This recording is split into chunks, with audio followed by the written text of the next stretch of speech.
Last week we talked about making a black and white developer using codec D76. In this video here, I'm going to show you how to make up color developer using Cinestill's colored simplified kit. I'm going to show you what you need, the step-by-step process on how to do it. Then we're going to go into chemical care, which is a really important thing. And then we're going to talk about some of the costs that you can save by developing colored film at home. To make up our film developer, we're going to need the Cinestill Film C41 Color Simplified Kit. So this kit is made for C41 film or color negative film.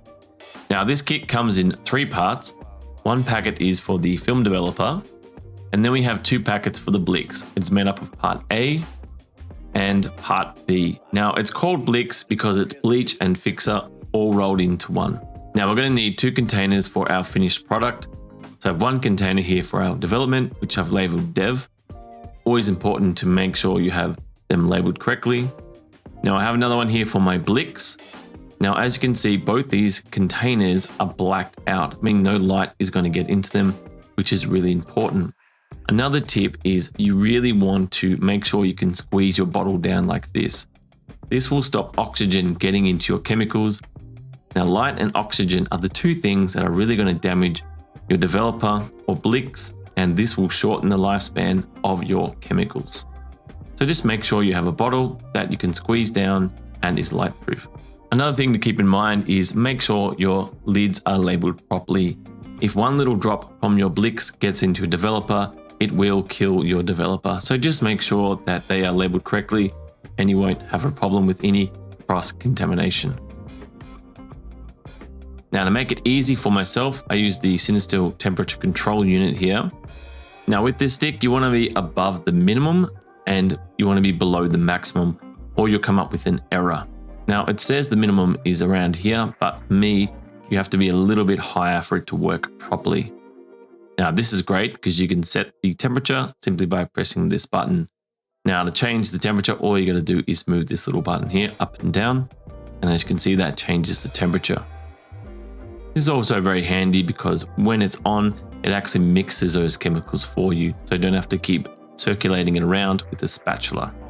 Now it is important to make sure your temperatures are correct. So if you don't have this Cinestill, you can just use a simple thermometer like this one, which is really handy, or you can use a digital one. I bought this one from Kmart for about 10 bucks and it works really well. Now I'm also going to need a funnel to put our chemicals in at the end. And again, this was a couple of bucks. Now we're going to need another jug, and this is going to be for mixing our Blix later on. We're going to go back and forth with 2 jugs, and this is a really good size. And we have a jug here, which we're going to make our developer in, which is labeled correctly. And then we have another jug for our Blix. And again, making sure we labeled it correctly so we're not cross-contaminating any of our chemicals. Now your jug has to be a minimum of 1 liter, but I would suggest being even higher, maybe about 1.5 liters. Now, because I'm using the Cinestill temperature control stick, I need something that has a small base so I can get that minimum amount of water for it to work properly. But if you can find something that is at least 1.5 liters, and it'll make it easier for you when you're stirring up your chemicals. Next thing we're going to need is some demineralized water.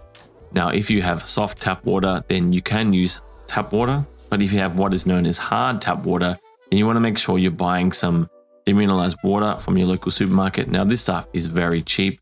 It's quite easy just to go out and buy some.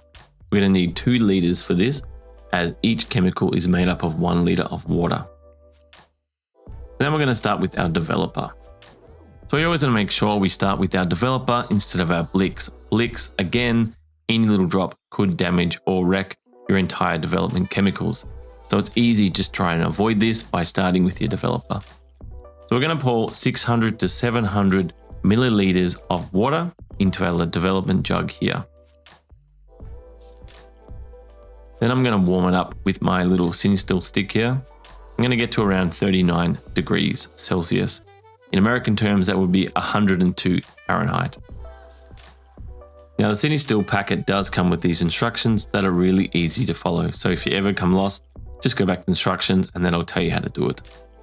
So we'll just skip ahead in the video until we get to that 39 degrees. So now that our temperatures hit that 39 degrees, we're going to put our chemicals in. Now it's important that it gets to 39 degrees because it's going to make those chemicals mix a lot better. So just opening our packet here, Now when pouring in, try to avoid hitting the little stick here, as it will stick to your control unit. Now if you don't have this unit, you can just heat the water up in a tap to hit that 39 degrees using a thermometer. Then you would just mix it around instead of using this stick. Now we're gently going to pour in the chemicals, make sure we don't have any spillage, but unfortunately we do. Now as you can see, I have some chemicals stuck, so I'm just going to take it off and gently move around to get that powder off. So again, we'll just skip ahead until that powder has mixed through. It'll only be a couple of minutes. So now that powder has mixed through nicely, what I'm going to do is add some more water.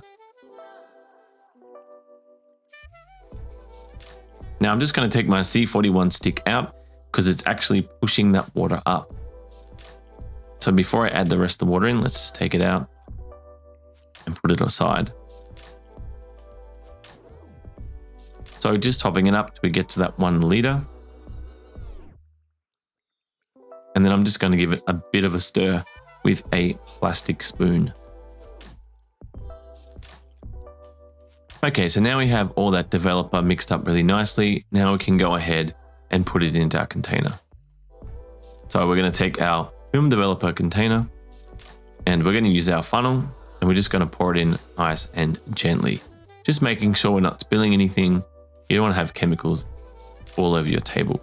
Now, I would suggest doing this on a kitchen sink, but for this video, I did it on the table to make it easier for you guys to see. So just stirring our chemicals around to make sure all that powder again is dissolved correctly. Now, I'd also suggest using gloves as chemicals can be dangerous. Now, I've done this many times before, so I don't use gloves, but if this is your first time, make sure to be wearing gloves and just taking our time to put that developer in. So once we have that developer in, we're just going to put our funnel to the side. At the moment, the water isn't quite up to the top because this is a 1.2 liter bottle. We're going to push it down to get all that air out of our bottle. And as you can see, it's right at the top here. So we're going to push it down and we're going to screw that lid on. Now screw it on very tightly to make sure it is correctly on. Now, if you have any mess on your bottle, just run on the sink to get rid of that. Now moving on to our Blix, we have our Blix jug here, which we can make up our chemicals with. Now I've given the C41 a bit of a clean to make sure I'm not doing any cross-contamination before mixing this Blix. Now all you need to do to clean it is put it in the jug with fresh water, run it a few times, empty your jug, and then just repeat. Now with the Blix, it's basically the same as developer, so we're going to add 600 to 700 milliliters of water. And again, I'm going to use the temperature control stick here to get up to 39 degrees. Once we've hit that 39 degrees, we're going to add part A of our Blix. Again, same process as before, trying to make sure we're not spilling any when putting it in. Now with the Blix, I would highly suggest you wear gloves and mask. This is a really powerful smell and it is something that stains really easily on things. So make sure you wear gloves and a mask. So just pouring our powder in here. And as you can see, we're all completely out. So once all that powder has dissolved and mixed through nicely, we're going to add part B into our jug here. So this is the part I would highly suggest wearing a mask, as this is really strong smell. And make sure you have a space where you can open a window to let all those fumes out. It can be quite toxic. So we're just going to pour it in, and then what's going to happen is an endothermic reaction. So all those chemicals are going to mix together for that reaction to happen. And again, it is a really strong smell, so make sure to wear a mask and to have an open window. So we can see the reaction of those two chemicals mixed together. Now we're just going to leave that for about 5 minutes. So with our third jug here, what we're going to do is we're going to pour the liquid into the other jug, and then we're going to go back and forth. This is going to help to mix those chemicals together, but it's also going to help with that reaction. So we're just going to go back and forth for a few minutes, make sure that reaction is working properly. Now be very careful when you're mixing these two together, because it is something that will stain on your table. And as you can see, I probably should have put something down. So I would suggest don't do this on your kitchen table, because one, it is toxic, and the other one is it'll probably stain. So it's probably best to do this in the laundry in a sink somewhere. Don't do it in your kitchen sink.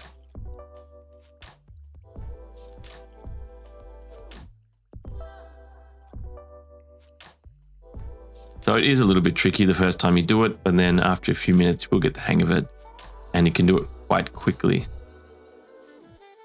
So now that we've mixed those chemicals through nicely, what we're going to do now is we're going to add the rest of the water to make up 1 liter of this Blix. Then getting our container, we're going to put it in. Now with our Blix container, we're gently going to pour it in using a funnel. Now make sure you're using a different funnel, or if not, to thoroughly wash your funnel before pouring in the Blix. The developer won't do much damage to your Blix, but it's better to be safe than sorry when it comes to cross-contaminating your chemicals. So just gently pouring it in and make sure to avoid any spillage when doing it. Again, this is a chemical that will stain. So with our lid here and making sure we're using the Blix lid and not the developer lid, we're going to push our bottle down and make sure that air doesn't get in. Now don't worry about the Blix being right at the top of your bottle, because when you open your lid, it's not going to spill everywhere. The bottle is simply going to go up and your chemicals are going to go down. Now after making up your Blix and your developer, it's really important that you store these developers in a nice dark area that is nice and cool.